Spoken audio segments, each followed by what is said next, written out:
नमस्कार साथियों। पहले मैं आपको बता चुका हूँ एचआरएम का प्रयोग करते हुए पॉजिटिव वाक्य कैसे बनाना है, कैसे बोलना है।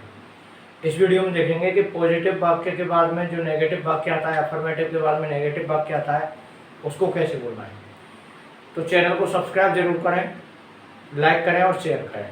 तो शुरू करता हूँ मैं आपको बिना देरी के। देखिए, एचआरएम का प्रयोग करते हुए हमें वाक्य बोलना है। अब एचआरएम प्रेजेंट के वर्ब हैं, प्रेजेंट टेंस की वर्ब हैं, बाज और वर्ब पास्ट टेंस की वर्ब है, और विल भी किसकी है, फ्यूचर टेंस की। इन सभी में काम निरंतर जारी रहता है, कंटिन्यूटी बताते हैं। अब जब कंटिन्यूटी बताते हैं तो आप अपने काम के बारे में बताओगे, या तो वह काम जो आप फिलहाल में कर रहे हो, या वह काम जो पास्ट में आप कर रहे थे, या कोई ऐसा काम जो फ्यूचर में आप करने वाले हो, जिसको आप लगातार करोगे। तो फ्यूचर हुआ, चाहे पास्ट हुआ, चाहे प्रेजेंट हुआ, इन सब में काम की कंटिन्यूटी बताएंगे एचआरएम का प्रयोग करते हुए, बाजवर का और विल बी का प्रयोग करते हुए। क्योंकि पॉजिटिव सेंटेंस अफर्मेटिव हम पहले देख चुके हैं, तो अब हम पढ़ेंगे नेगेटिव। तो नेगेटिव किस प्रकार से बोलेंगे? नेगेटिव में बोलेंगे नो। अब सब्जेक्ट आपका आई हो, वी हो, यू हो, दे हो, ही, सी, इट और कोई नाम हो। सब्जेक्ट जैसा वैसी हमारी वर्ब हो। पिछले इस वीडियो में हमने देखा था कि इज सिंगुलर वर्ब है, जो सिंगुलर सब्जेक्ट के साथ आते हैं। ही, सी, इट और के कोई सिंगुलर नाम होगी, चाहे वो नाम हो चाहे कोई नाम हो। आर का प्लूरल प्लूरल के साथ हो। आर का जो यूज होता है वो प्लूरल सब्जेक्ट के साथ होता है प्रेजेंट टेंस में, और लगातार काम चलता है इसलिए कंटिन्यूस हो जाता है, और कंटिन्यूस मतलब कंटिन्यूस टेंस, और एम का प्रयोग आई के साथ होता है। तो हम देखेंगे कि यहाँ पर सब्जेक्ट मान लो आपने आई लगाया, तो आई के साथ में एम आता है, और क्या आता है, नॉट आता है ना। अगर सब्जेक्ट आपका था ही, तो ही इज और नॉट, इसको ही इजंट बोल देंगे, है ना। अगर सब्जेक्ट प्लूरल आता है दे, तो दे के साथ क्या लगाते हैं, आर नॉट। ओके। पास्ट में अगर प्रयोग होगा तो वाजंट हो जाएगा आई के साथ में। ही के साथ क्या लगाएंगे, वोजंट, और दे के साथ क्या लगाएंगे, वरंट। ठीक है। सिंगुलर सब्जेक्ट के साथ एवंट, और पास्ट में वोजंट। ही के साथ में एजेंट, और पास्ट में वोजंट। प्रेजेंट में दे के साथ में आरंट, और पास्ट में क्या होगा, वरंट, है ना। जब हम फ्यूचर की बात करेंगे तो बॉन्ड क्या लगाएंगे, बॉन्ड, और बॉन्ड के साथ बी आएगा ही आएगा। फ्यूचर में आएगा बॉन्ट बी, क्या आएगा, बॉन्ट बी। क्योंकि ये अकेली ही वर्ब है, तो यहाँ पर सिंगुलर और प्लूरल सब्जेक्ट की कोई बात ही नहीं है, एक ही वर्ब है। तो दोनों में सिंगुलर हो चाहे प्लूरल सब्जेक्ट हो, दोनों में बॉन्ट का प्रयोग होगा। तो बिल का शॉर्ट फॉर्म होता है बॉन्ड, तो बिल नोट को शॉर्ट में लिखते हैं हम बॉन्ड, ठीक है ना। इसका प्रयोग करते हुए अब हम वाक्य बोलेंगे, जैसे no I am not working hard daily. ना मैं रोजाना कठिन परिश्रम नहीं कर रहा हूँ। No I wasn't working hard daily, नहीं मैं रोजाना कठिन परिश्रम नहीं करता था। No I won't be working hard daily, नहीं मैं रोजाना कठिन परिश्रम नहीं करूंगा। इसी प्रकार से अगर सब्जेक्ट आपका सिंगुलर है, तो he isn't working hard daily, वह कठिन परिश्रम नहीं कर रहा है। He wasn't working hard daily, वह कठिन परिश्रम नहीं कर रहा था। He won't be working hard daily, वो कठिन परिश्रम नहीं करेगा। अगर सब्जेक्ट प्लूरल है तो they aren't working hard daily, वो कठिन परिश्रम नहीं कर रहे थे। They weren't working hard daily, वो कठिन परिश्रम नहीं कर रहे थे रोजाना, वो रोजाना कठिन परिश्रम नहीं कर रहे थे, पास्ट में हो जाएगा। और फ्यूचर में हो जाएगा they won't working hard daily, वो कठिन परिश्रम रोजाना नहीं कर रहे थे, करेंगे। तो इस प्रकार से अब इन वाक्यों का प्रयोग, ये जो कुछ फ्रेज हैं इनका प्रयोग इनके साथ में हम कर सकते हैं। जैसे नो आई एमंट या आई एम नॉट, आई एम, इसको आई एम को इस प्रकार से शॉर्ट में और लिख लेते हैं हम, आई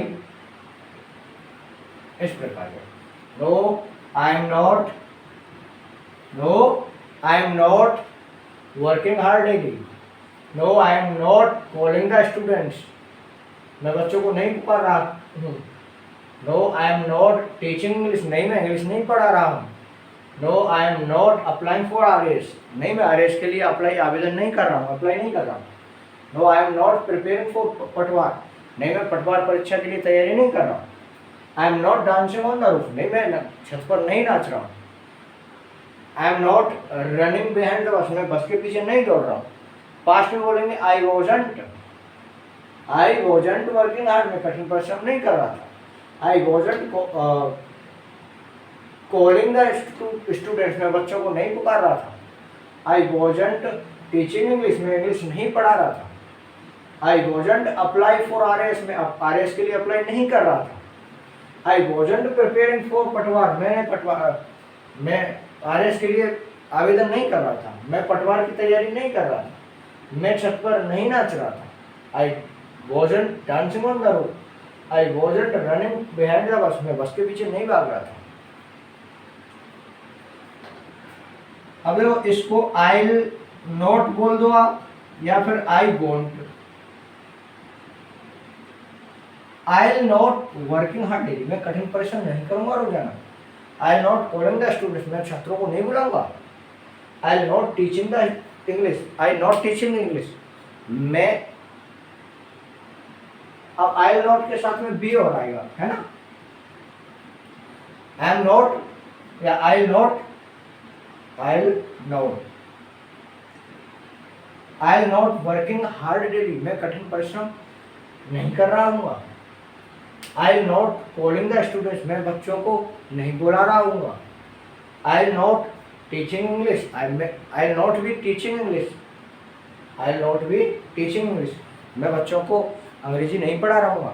आई not be applying for RS, मैं आरएस के लिए आवेदन नहीं कर रहा हूँ। I not B preparing for Patwar, मैं पटवार की तैयारी नहीं कर रहा हूँ। I not be dancing on the roof, मैं छत पर नहीं नाच रहा हूँ। I not be running behind the bus, मैं बस के पीछे नहीं दौड़ रहा हूँ। इस प्रकार से अब आप ही लगाते हो तो he won't be working hard daily, he won't be calling the students, he won't be teaching English, he won't be applying for RS, he won't be preparing for Patwar, he won't be dancing on the roof, he won't be running behind the bus. Subject अगर plural होता है तो they won't be working hard daily, they won't be calling the students, they won't be teaching English. इस प्रकार से इनको बोलेंगे। आप बोलिए, लिखिए इनको और बार बार इनका अभ्यास कीजिए। और भी वर्ब्स हैं जैसे सोना, रोना, धोना, खेलना, हंसना, कूदना, इन सब के लिए जो भी वर्ब हो उन सब वर्ब्स के साथ आप अभ्यास कीजिए। प्ले, सिंग, डांस, बीप, स्वीप, सीव, है ना, astonish, help, teach, read, prepare, जो भी वर्ब हैं आप उन वर्ब को लेकर के इनके साथ अभ्यास कर सकते हो और आपको अपने आप को और भी बेहतरीन स्पोकन इंग्लिश में पाओगे। इसके बाद एक प्रयोग आता है आपका कैन का। किसका प्रयोग? कैन का। अब कैन का प्रयोग बताता है आपकी क्षमता को कि आप कोई काम कर सकते हो। कैन का अर्थ होता है सकना और सकना का मतलब है क्षमता, कि आप कोई काम कर सकते हो।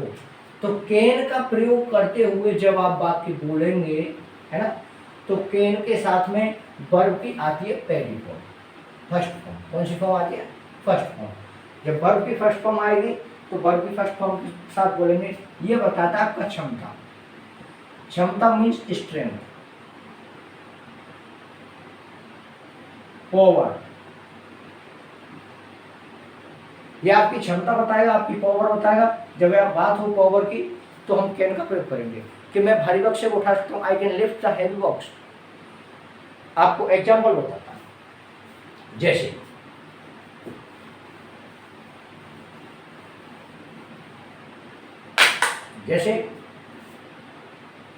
वर्क हार्ड, आपका जवाब होगा आई कैन वर्क हार्ड, या he can work hard, she can work hard, Amit can work hard. Subject कोई भी हो, सबके साथ में कैन का प्रयोग हुआ। I can write in English, मैं अंग्रेजी में लिख सकता हूं। आई कैन राइट इंग्लिश, मैं अंग्रेजी लिख सकता हूं, है ना। I can hit the ball hard, I can hit the ball hard, मैं बॉल को जोर से हिट कर सकता हूँ, बॉल को जोर से प्रहार कर सकता हूँ। I can solve the question, I can solve the question, मैं प्रश्न हल कर सकता हूँ। I can solve this question, अब मान लो ये कह दिया दिस क्वेश्चन, तो मैं इस प्रश्न को हल कर सकता हूँ। Can you solve this question? Yes, I can solve this question. Can you help the students? Yes, I can help the student. Can you help this person? Yes, I can help this person. Help this person.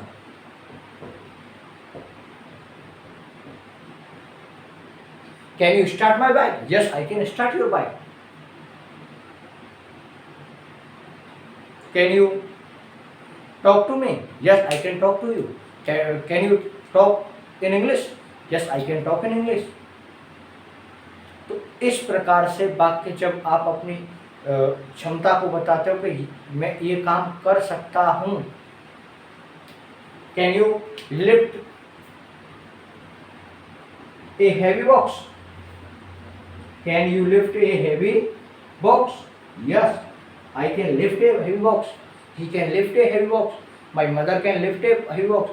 Can you cook food? Yes, I can cook food. और अगर negative हो कि आप कोई काम नहीं कर सकते तो कांट का प्रयोग कर लो, I can not, I can not मैं नहीं कर सकता। अगर आप कोई काम नहीं कर सकते तो I can't work hard, I can't right English, I can't hit the ball hard, I can't solve this question, I can't help this person, I can't lift a heavy box, I can't prepare food, I can't prepare T. इस प्रकार से ये हो गए आपके can का प्रयोग वाले वाक्य। एक वाक्य कुछ वाक्य आते हैं शुड का प्रयोग करते हुए कि आपको ये काम करना चाहिए, सामने वाले को आप सजेशन देते हो। जब सजेस्टिव वे में जब बात की जाती है तो सजेस्टिव वे में एक वर्ब लगाई जाती है, उस वर्ब का नाम है शुड। सजेशन के लिए किसका प्रयोग होता है? शुड का प्रयोग होता है। और जब शुड का प्रयोग होता है तो सामने वाले को ये बताया जाता है भाई आप ऐसा करो। तो शुड का प्रयोग करते हुए अब वाक्य देखेंगे हम। चाहिए के अर्थ में उसका अर्थ निकलता है चाहिए। जैसे आपको विद्यालय रोजाना जाना चाहिए, attend the class daily.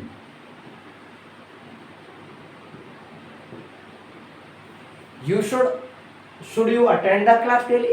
Yes, I should attend the class daily. उसने कहा क्या तुम क्लास रोजाना ज्वाइन करनी चाहिए, अटेंड करनी चाहिए। यहाँ yes, I should attend the class daily, या he should attend the class daily.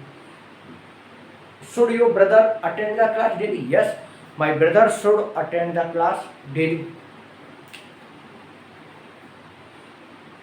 अब कोई व्यक्ति है, किसी का नाम आता है जैसे अमित शुड, अमित को रोजाना क्लास अटेंड करनी चाहिए, अमित को रोजाना जल्दी जगना चाहिए, get up early,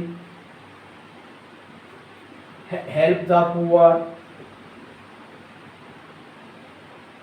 clean your clothes,